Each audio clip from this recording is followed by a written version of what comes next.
besh, dadalawa na lang kayo dun. Siyempre, ikaw naman nanalo niyan.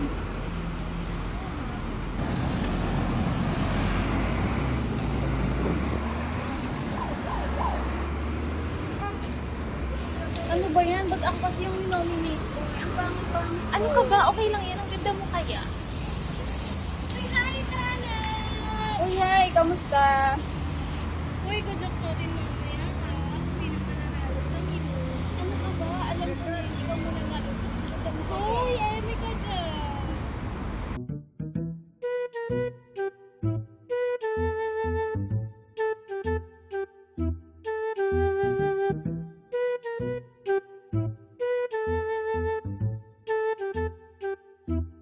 Okay lang ba mag-groupie tayo? Yeah, sure.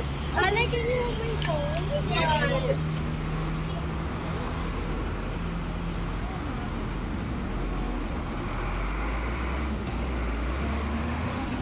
Perfect! Oh, thank you. Uy, thank you, ah. Good luck. Good luck!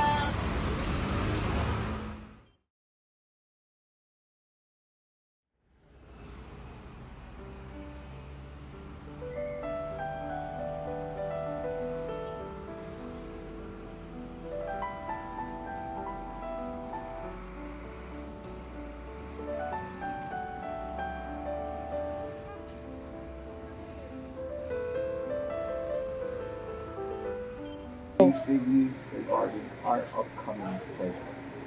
Hey, Tyler, are you with me? Yes, sir. Yes, sir. I'm going to finish my output sooner as possible. Ano ba kasi yun? Sa news kasi. Sabi ko sa'yo, di ba? Hindi talaga ako nananalo doon. Ano ka ba, Besh? Okay lang yan. Maganda ka pa rin naman. Ay, Besh, alis na rin pala. O, tama? Binalitaan mo lang talaga ako ng hindi maganda. Bye!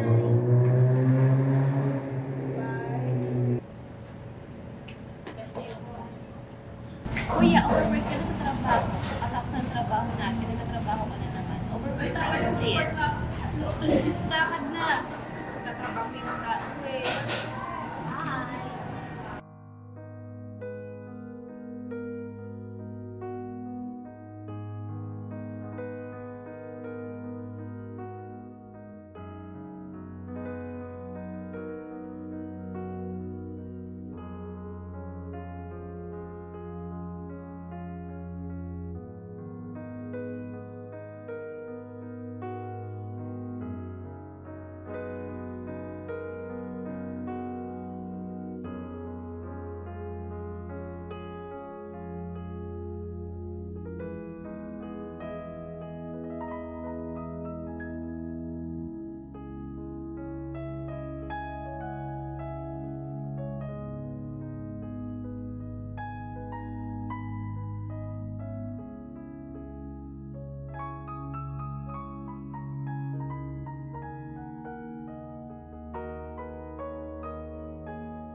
Ganun na ba talaga ako katsaka?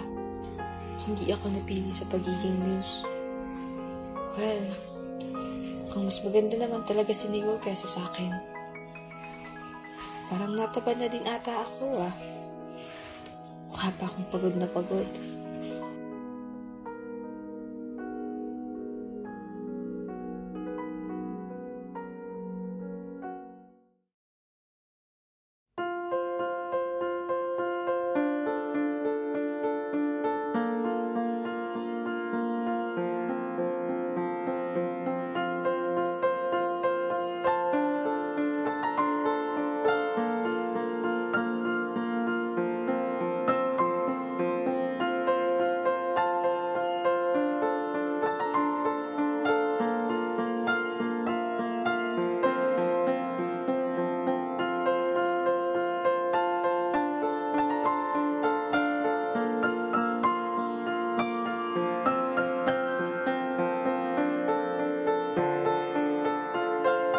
Sorry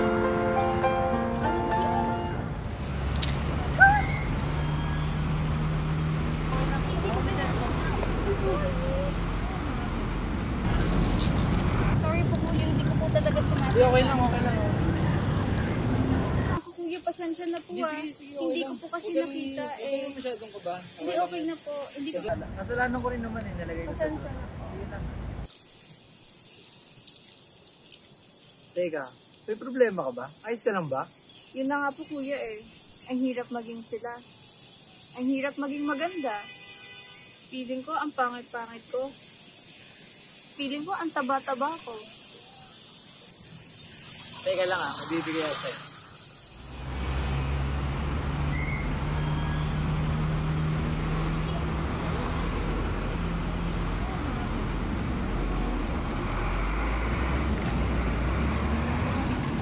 O ito, para sa'yo.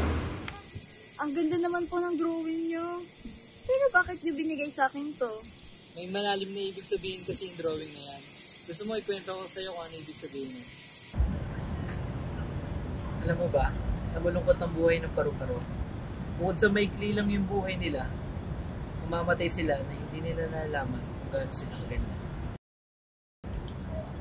Kasi, nasa likod yung mga pakpak nila. Ang hilig pa nila tumingin sa ganda ng iba, sa mga bulaklak. Kaya ikaw, huwag kang maging tulad ng isang paru-paro na hindi nakikita ang sariling ganda. Matuto kang tanggapin kung ano yung meron ka. At higit sa lahat, mahalin mo yung sarili mo. At yung tungkol sa pagod, matuto kang magpahinga. Magpahinga ka sa akin.